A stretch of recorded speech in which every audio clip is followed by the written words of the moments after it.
So we've been growing lots of cannas from seedlings.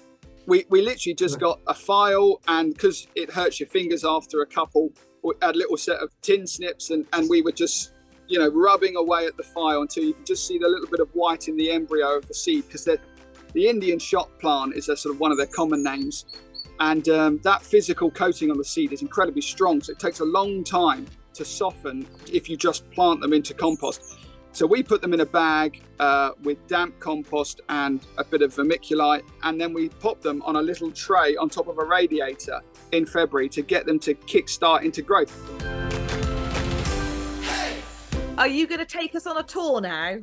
Let's do it. Absolutely. So I'm going to turn. You're going to stop looking at me, which is great, and we'll turn around and have a look at the garden. So this year, next month, we've been here 10 years, and I think the original idea for me and Lou was to create a garden, because we were both working as gardeners, and I think the thing is we didn't want to come home and do the same kind of gardening that we did for everyone else everywhere else. Lou was a self-employed gardener after she finished her apprenticeship with me.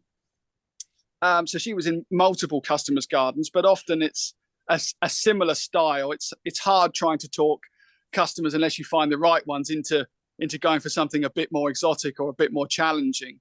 Or if you ask them to spend money on plants that might not survive, it can be a hard sell sometimes, which wasn't a problem for me at Salutation. But so we kind of cut our teeth with exotics there, but we wanted to come home to an exotic garden and escape from reality. And so early on, it became our mission to kind of create in a small space. So it's I'm trying to think how it is, 17 meters by 23 meters, I think. God, I wish there was smell-o-vision. Look at this Clerodendrum trichotomum. Fabulous. And, flowering. It's been flowering its socks off. It's been having a really good summer because of that cooler weather and a little bit of rain at the right moment. So yeah, so it started off feeling very much like exotic planting, like you'd get in a park almost, or like what we were doing at Salutation. But that was only ever the beginning. The intention was always that we would end up with a jungle garden where you had layers with these upper canopy trees, like this Azara procera, which branches much more. This was a gift from Tim Ingram at Copton Ash, and he prized it off the floor at the nursery where it probably sat there perhaps a little too long. And he said, nobody ever wants this.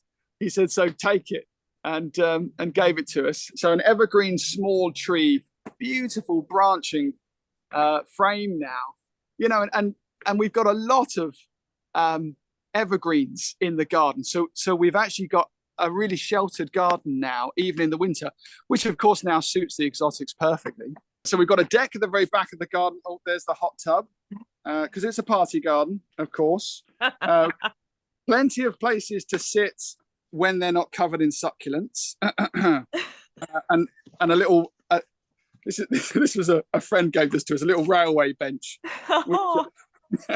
I should point out the reason there was a cleared throat about the succulents is because they are more Lou's thing than your thing, I think. Yeah, no, I admire them, but she's has a real thing for them. And I think she's subversively trying to take over the nursery and turn it into cactus and succulents. That's our recent haul when we went to the Picton nursery, and of course got lots of lovely asters, but also they had an amazing range. Ross had this amazing range of succulents. Made me laugh when I said about, oh, don't you grow any cacti or agaves? He said, no plants that bite. We've got a couple of eucalyptus in the garden. This is pauciflora, which I think I'm going to live to regret probably. But you know, we really don't think about any of our plants in the garden, including the trees, as being permanent fixtures because it's an exotic planting. So, you know, I have no fear about getting stuck in. And I mean, it's quite a trunk now. This is, God, can you believe it? Right. So if I hold my hand up, you can see it's about, it's about a foot across, maybe a bit more. And it's only 4 years old. I mean, look at this tree. That's just nuts, isn't it? So, but we've got a few telegraph poles, and I wanted to hide the cables because I hate looking at the telegraph pole over there. So we wanted to make sure we hid that. In the corner, the poor little birch that came from it's one of the utilis jacquemontii, so it's sort of well known. But you got to be careful with trees in any garden, really. But even particularly with a small garden, you need trees that have small leaves or leaflets. Because if they have large palmate leaves, it creates deep shade. Because not all shade is equal. Oh, look, there's the Sambucus black lace we were just talking about. We kind of stool that back intermittently. The birches are great for the lovely small leaflety dappled shade, which is gorgeous. And we've hidden our boundaries because it's not a big garden. But we've hidden our boundaries, and our neighbours probably look very nervously with the bamboo hedge. But we do. So as good husbandry, we just go down in the spring when they're forming their new culms. And if they're going to run, they're probably going to start then.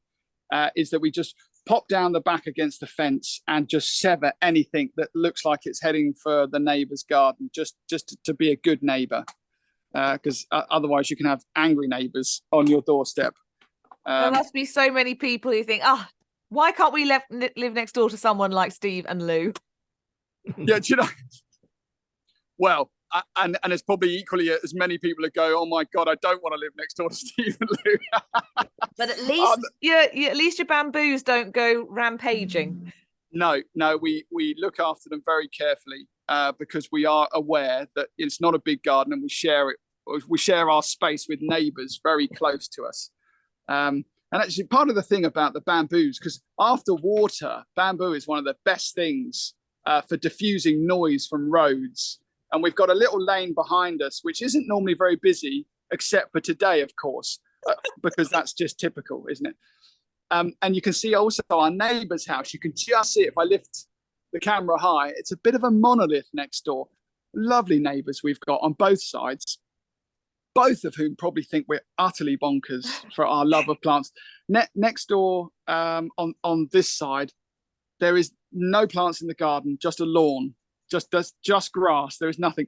And on the other side, our neighbour at the other side, they're always in the garden, always enjoying the garden, tinkering, growing veg. Often we'll hand plants over the top of the fence to Helen. Try this one out. She goes, another plant to try and kill. Again, want to live next door to Steve and Lou. It's not. We're lucky we live in this little village. We wanted village life, so we moved to the village of Ash. And now this is a bit of a thug, the Pseudosasa japonica. And so we actually thin out all the culms so you can really see through it. And we have to really carefully check for runners 2 or 3 times a year, because it does have, if it likes where it is, it has ambitions to take over the world. And just next to it, just behind it, is Euphorbia stygiana. And actually, I'm going to go into the jungle, come off the deck, and past the little Griselinia hedge. I can pan backwards and you can see the kind of deck space. And the cane begonias, Begonia luxurians. And we've got a little cabin at the back, which is my office because I've been banished from the house. Don't have enough room there. I make too much noise, apparently. So off to the cabin in the garden. So if I come in, you can see that we've underplanted the Euphorbia stygiana. So it's from the Azores, and it's one of the parents of the mighty pasteurii, of which John Phillips is one of my favorite clones. But to be honest, stygiana itself is beautiful. A very large, broad leaf for a euphorbia that has, actually I'm trying to find where, there's the camera. So, and it has a lovely limey midrib. So it's obviously pasteurii. It's taken quite a lot from its mum, I presume. And mellifera from the Canaries is its other. So you've got, pasteurii is a cross between mellifera from the Canaries and stygiana from the Azores. But it's really branched out. It's probably 15 feet tall now. So you can see and the bird feeders, because we have bird feeders all over the place, and a few stakes. Now I want to get some much cooler stakes. I saw a picture of a tree stake that was basically a carved person. I don't know if you've seen this, and there was this. It's basically holding the big bough of a tree, and it's a carved person holding their child above their arms, and that was basically the tree stake. And I thought, amazing. Oh, So that's the way to do a tree stake. You know, if you want to keep the bough of a tree up, rather than just something boring like sticking a couple of hot poles under it or something. That sounds very cool. So that's Euphorbia stygiana there. that's beautiful. In the autumn and during the winter, when it gets quite cold, lots of the leaves will hang like they're going to drop off, and they'll often change color, and some of them do drop if it's quite cold, but a lot of them will just spring back as soon as it warms a little, because we don't get cold for very long, a bit like Alan. We might get as much as -6 or 7, but it's never for more than a few days, or it's rare that it's more than a few days. And if I pan across, you can see our variegated Brugmansia. Oh. You can see how big. People always say, you don't leave this out, do you? I mean, it's got to be 10 foot tall. And if I go down to the lower canopy, then you can see, I said, no, we really don't. So we actually, we've got it underplanted with Plectranthus, of course. That's Plectranthus Ellaphie, which has a really pretty little pink flower. And but we plunge it in a great big pot so that it can, with quite large holes in the bottom of the pot, so it can root out of the bottom of the pot, and then we can just tear it out of the ground, and we can now. I always a bit funny about saying this, but we bone it. When I first started with the parks department in my local area, that's what they used to say. They used to say, right, well, we're getting the Brugmansias in now, but there's too much foliage on them, so we bone it back to a set of bones. That's the thing. It's only my mind that took it somewhere else. It's all right. You're on Talking Dirty. You're in the right place. Yeah. It's very true. And so if I pan down, you can really see as I pan across, we've got no lawn. There is the deck at the back of the garden, and we have got paths, just bark paths that lead everywhere, and a few succulents even, and agaves and aeonium. See, this is Lou's influence. Look, my jungle garden getting taken up. Actually, it's really Lou's jungle garden. This also, I thought this was a clever idea because it's right at the edge of the path, for stopping visitors to the garden from stabbing themselves on the agave by having corks just pressed into the end of the agave. What I actually didn't realize is that it immediately gave away to every visitor just how much we drink. You've been saving them for a very long time, I'm sure. Yeah, let's go with that. And you can get you can see the back door of the house, and Spanish moss, and Pseudopanax. So this is crassifolius. No, it's not. Yes, no, yes. Hang on, I have got a label here. Yes, it is. No, it's not. This is. I have to check these labels because it's tuatara, evergreen. We've got 28 different Pseudopanax in the garden because we've got the national collection, but it's Lou's national collection, really. You're talking to the wrong person. I should have dragged her out, but she's such a chicken. She doesn't like talking, not even on a podcast. Because she's so quiet, is Lou? Oh, yeah. No, she's not. Not once you've got a lemonade in her. The cordyline australis. This is a huge tree. I mean, it's got to be, let's see, about 25, 30 feet tall now. And you can see all the seed heads forming in June. The scent from it is incredible. It's the only plant that we left in the garden when we began 10 years ago.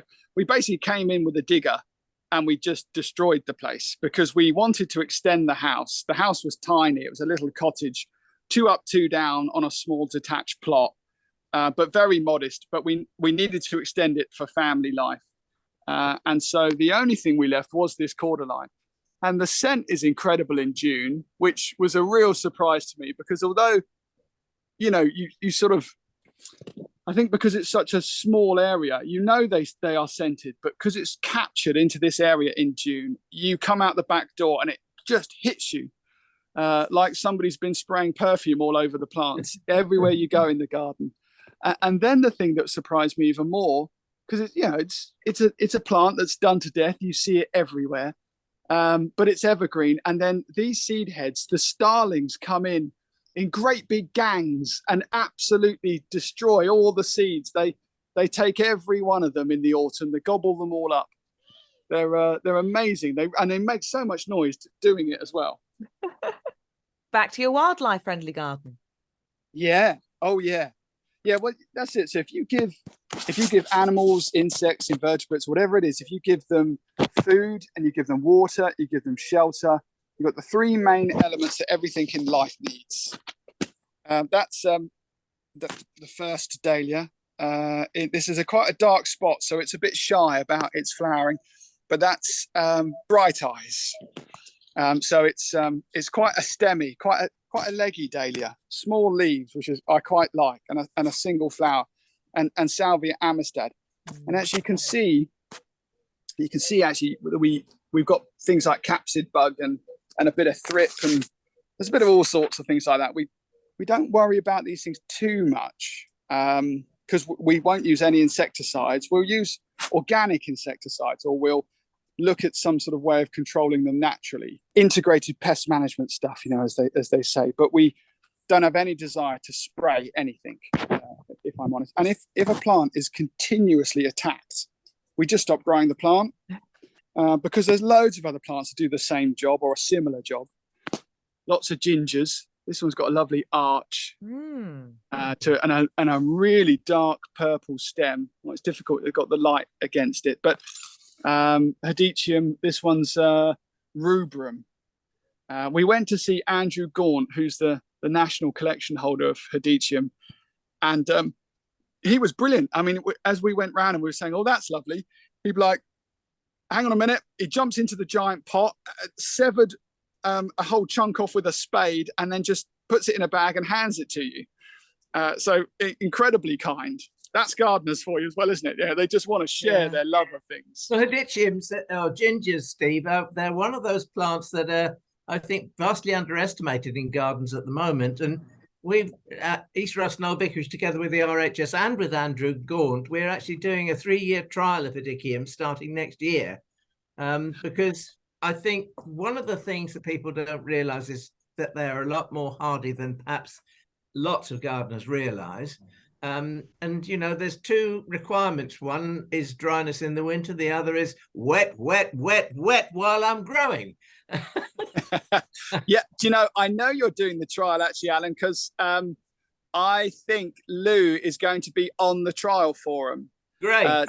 Don't know for certain, but I hope she is, because and I don't know if I should say this or not. Yeah, we'll just say it, because she's been appointed to the Tender Ornamental Plant Committee at the RHS. So I'm on herbaceous, and she's on tender, which means that's it. Fight. in the most fun way, of course. But I'm so pleased for her. But the first thing that it was David Ford rang and said, "There's a Hedychium trial. It's going to be at East Ruston. Would you be interested?" And both of us were like, "Yes, of course."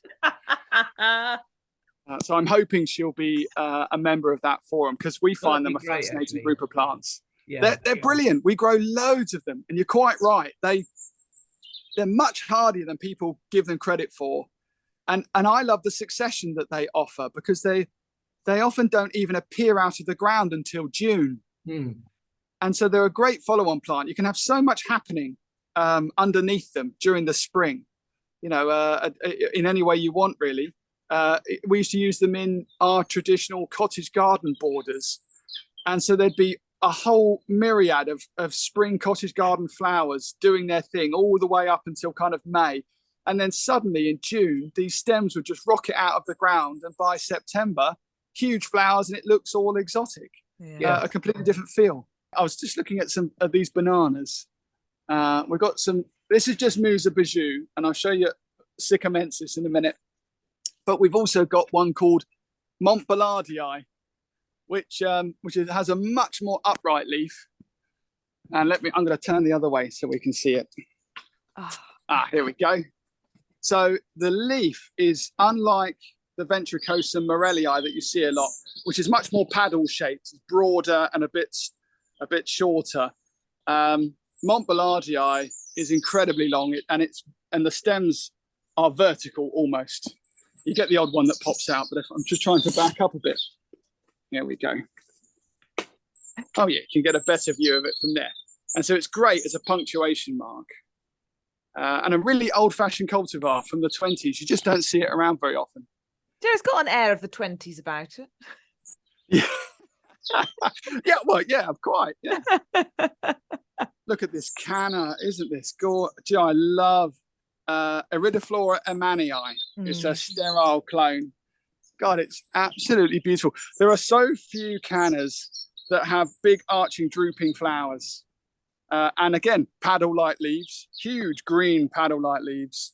And rising out of the middle of it, Persicaria orientalis, got to be, I suppose, about 12 feet now. Kiss me over the garden gate. All right, if you really insist. Yeah.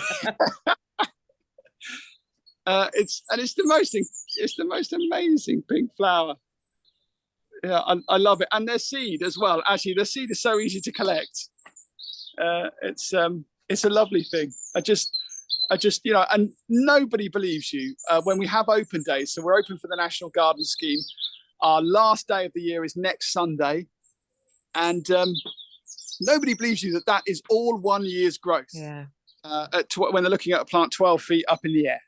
Amazing. And to go back to your Canna emanii, we've been able to see that like a little beacon in the distance, those wonderful pendulous pink flowers beckoning us on as you've been looking at various other plants. It's a real standout stunner. Also, the birdsong in your garden is stunning.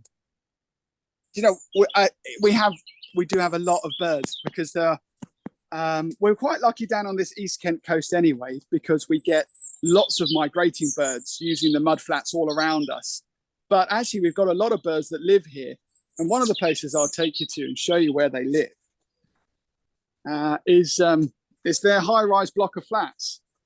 So we've got this, it's a Trachycarpa fortunei. So it's one of the few things that we put in. We put in one at about 2 meters straight away, and a little one at about 1 meter, and another one all going from meters to feet. It was 16 feet when we put it in. So it's about 20 feet now. So what's that? 6, 9, 12. So it's about 5 meters tall. And we've got Cissus striatula, a climber, scrambling up it. And they basically, the sparrows and dunnets and all sorts, they use it like a high-rise block of flats, and they all nest at different heights all the way to the top. And various other shrubs and small trees like this Pittosporum eugenoides, which is absolutely beautiful. Huge leaves with a lovely lime midrib to the center of it. It's a really special Pittosporum, and that's probably 18 feet as well now. So just looking up, actually on days like this, when it gets so hot, it's much cooler being in the jungle. And I don't just mean it's cool, because it is cool, but it's so much cooler. Which is quite a nice thing. So I'm very thankful for it. So Cissus striatula there with the Chuzan palm, and I love, speaking of leaflety trees, the silk tassel tree, whose name has just sprung straight out of my mind. Yes, Albizia. Albizia. Yes, that's it, Albizia. Albizia. There's several of those actually, and I think there's been a bit of work done on them, because there's one or two that are really not reliably hardy. There's one called something chocolate, which has brownish foliage, but there's Julie Brissin, and it's got a name on it as well, but it's smothered itself in pink fluffy flowers in our garden this year, and really has been the hit of the summer, I think. Yeah, no, same for us. We've just got the green one, the chocolate form. breaks my heart. And we've killed it so many times. Me too. And we try it. Generally, whenever we're in a new garden or in a new location, we'll try it 3 times. That's our rule. 3 times and you're out. We just obviously can't grow you, don't have the right conditions, or maybe we haven't cracked what it is that plant needs. So we then stop growing it.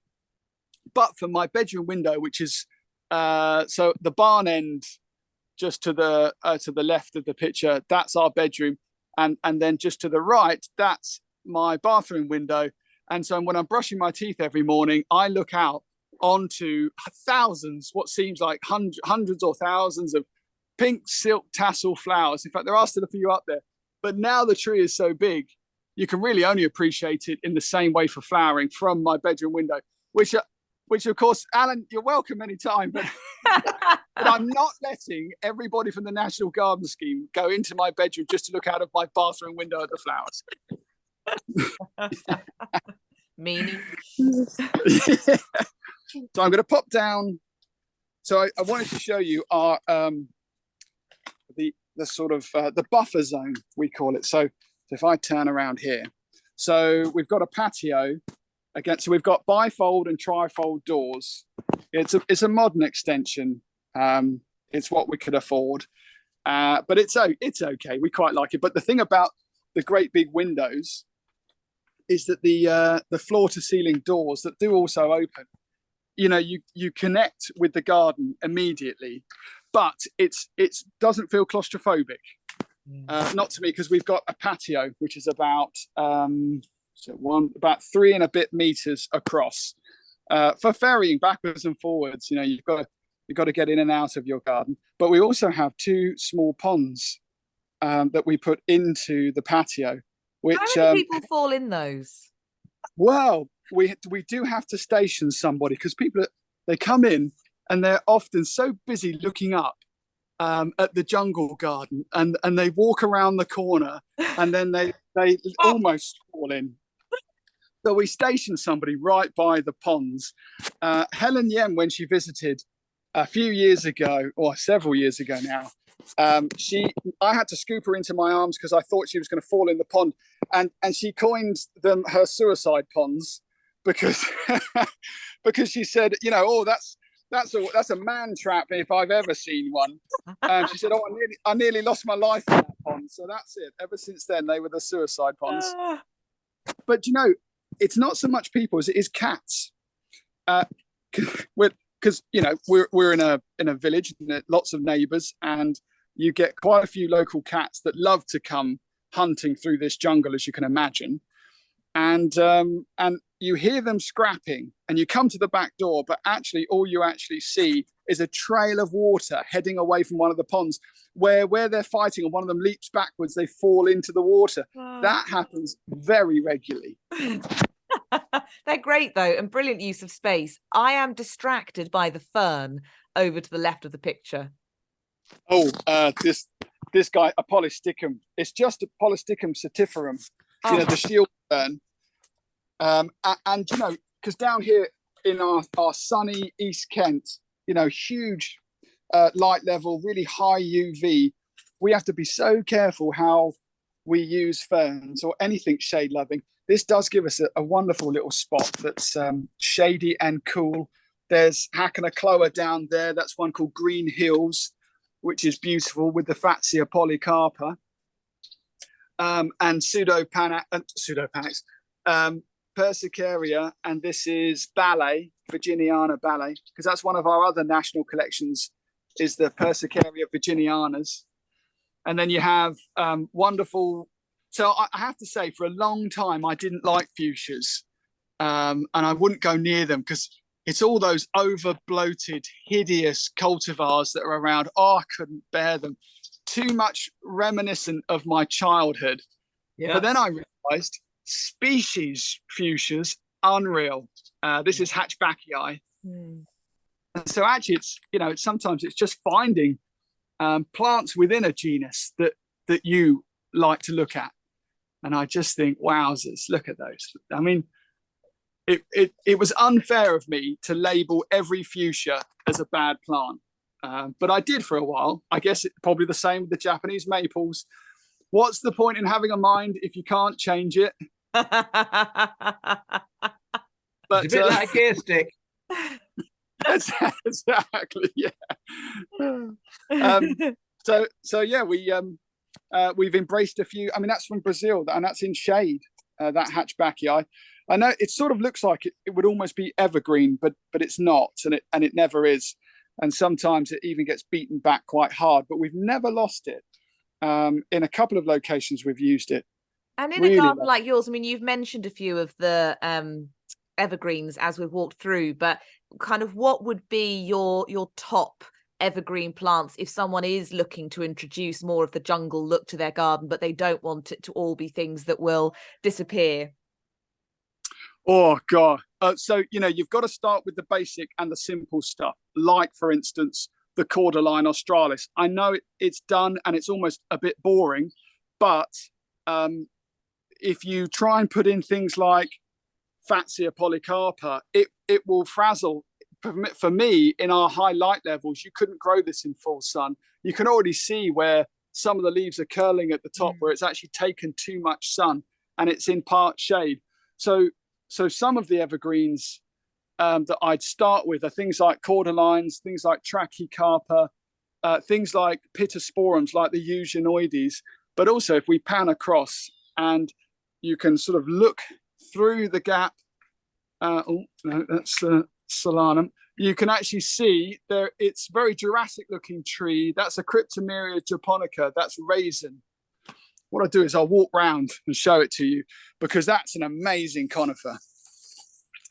Oh, an essential item in every house. This is our, of all the things I thought I'd be showing you, I didn't think I'd stop at the washing line. But people often look at our jungle and they're looking and they're thinking, well, this is all lovely, but how do you dry anything? So we've just got to. So you pop the button and it pops open against the wall and it's bolted to the wall, so it then just pulls away and you can put your washing out. Essential, because it's our home. This is you'd love this fern, Thor. This is Polysticum. This is Bevis, and it's just unbelievable. And in the winter, it gets even better. I just think they are incredible. I'm not very good with ferns. They're one of Lou's little things, but it's because growing up on the Isle of Thanet, we've got a maritime situation. If you travel for more than 15 minutes in any direction and you don't hit a beach, then you're going to Canterbury. That's how it works when you live in Thanet. It's not an island, but it kind of is an island. Well, it was an island a long time ago. But ferns, they just crisp up and disappear in minutes. So I never learnt a lot of them, but to have a jungle garden, as the layers start to develop, you can then start to underplant, and that's when your shade plants come into their own, like the ferns. So we're going to head in. Well, I know I looked up at this wonderful tree actually, so we might as well have a quick look at that. A liquid amber. This is called Slender Silhouette. This was a really narrow conical liquid amber from the US. That's a gorgeous thing. And it really just shoots for the sky without going out too broad. Look at those leaves, and it will turn a butter yellow. So it doesn't quite do like the Stygiana fluas. You expect them to go that lovely ruby reds and burnt oranges and burnished colours, but it's not quite the same. And as we're on our way, we'll have a quick look at the manihot. Oh, the plant that everybody desires. Look at that. Isn't that beautiful? Euphorbiaceae, I'm pretty certain. And yeah, it is. And actually there's this, you can see the seed pods forming. And lots of flower. So we're still very hopeful that if we get a long and warm autumn, which seems to be the case at the moment, then we'll be able to collect lots of seed from that. Manihot Grammii. Oh, it's a gorgeous creature. Because yours is so big as well, you get the opportunity to look up into those leaves and see the silhouette against the sky, which is something else. They're wonderful. Yeah, no, it is. it's got a pride of place right on the corner. As Alan said, it's a plant that we're showing off. And some plants deserve to be shown off. So this is Cryptomeria, and you can see, and this is Raisin. It has these wonderful twisted needles that you just it's Jurassic looking. Yeah, it's quite something, and that's evergreen. But again, it's not a dense, thick conifer. You can see the trunk, this lovely chestnut brown trunk, and then it sort of sporadically branches all the way up, and so it feels just at home in a jungle garden because it looks so Jurassic. But one thing you should definitely have if you're going to have a bamboo to start yourself off with, it should be Semiarundacea fastuosa. It really is a very cool bamboo. It doesn't have ambitions to take over the world as quickly as other ones. The other one, thinking of Alan's actually his story about bamboos costing a fortune and then running for the hills. This is one that cost us a fortune when we bought it, but didn't run. And that's Borinda papyrifera, Stapleton 1046. So it's Chris Stapleton's form with the lovely blue culms.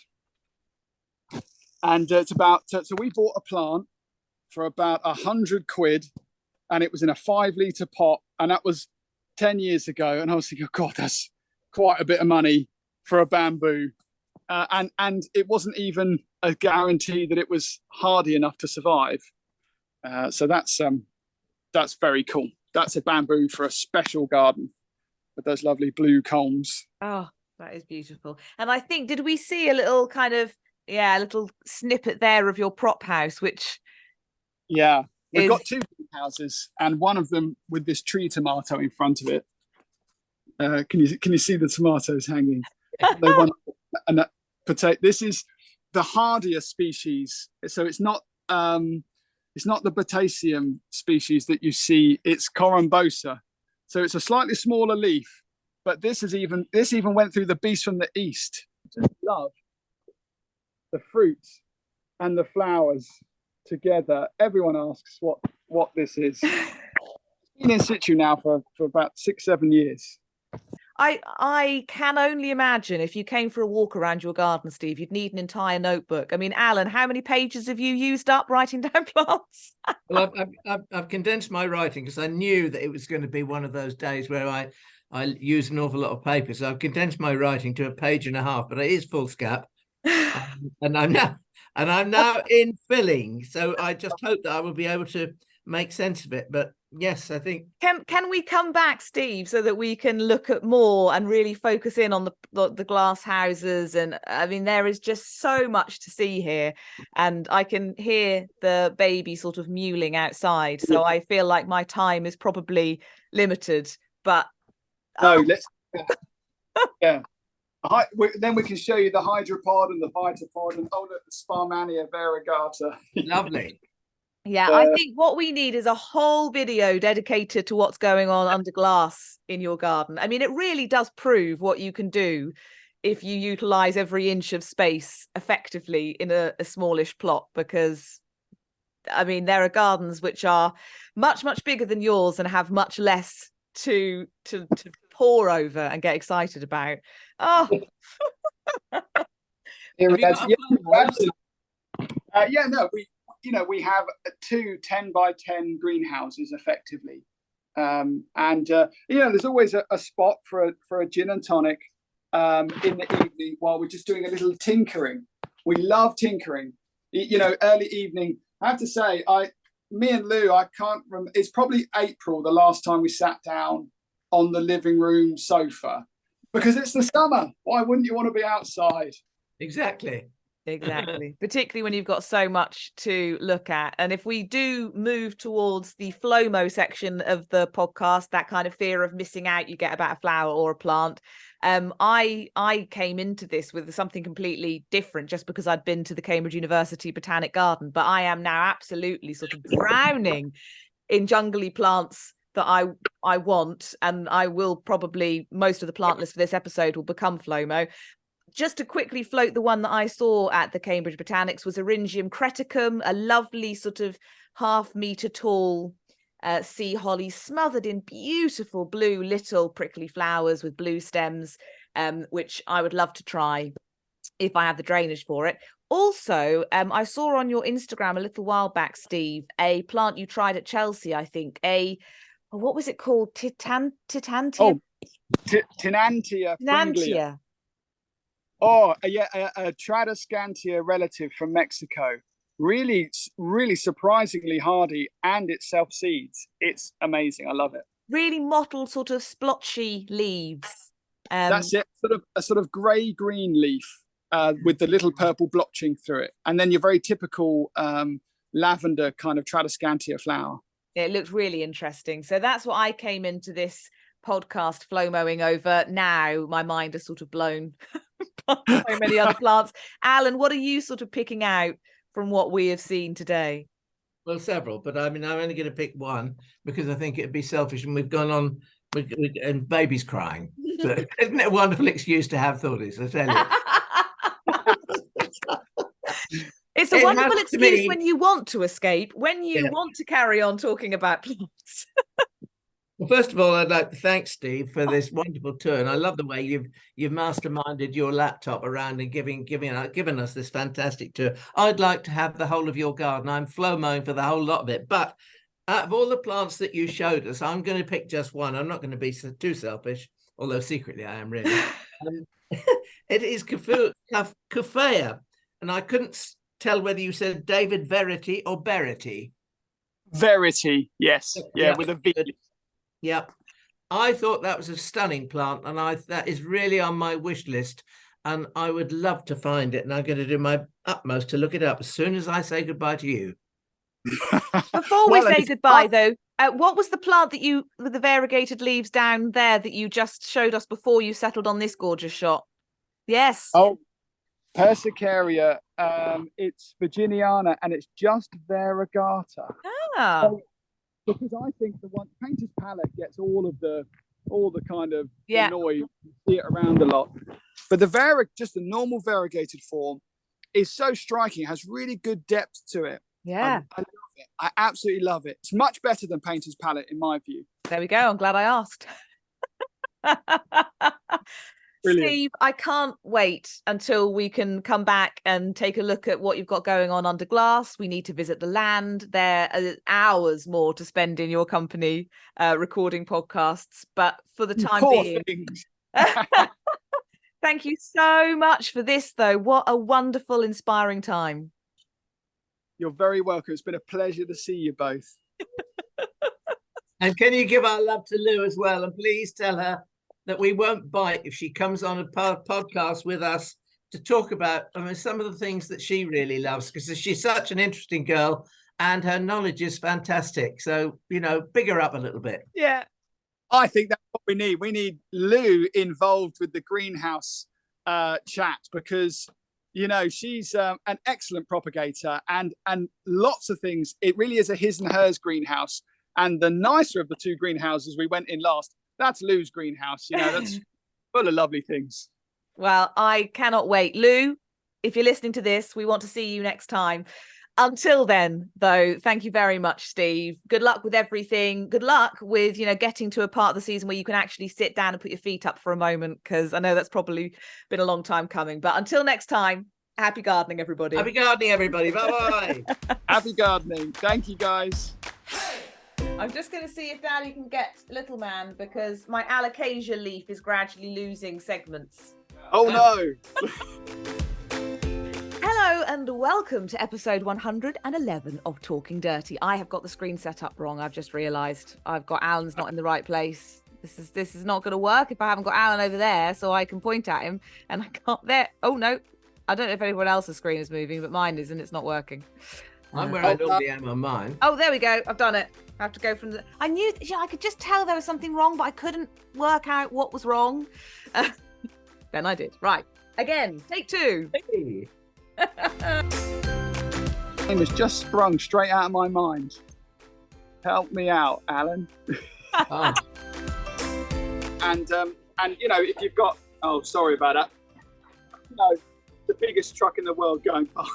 We've got a tiny back lane behind us, and I don't know if you picked that up on the camera, but the big truck in the world just went down our tiny little back lane. It's a single track little lane. Who'd have thought? Anyway, sorry. Chlorophytum starlight.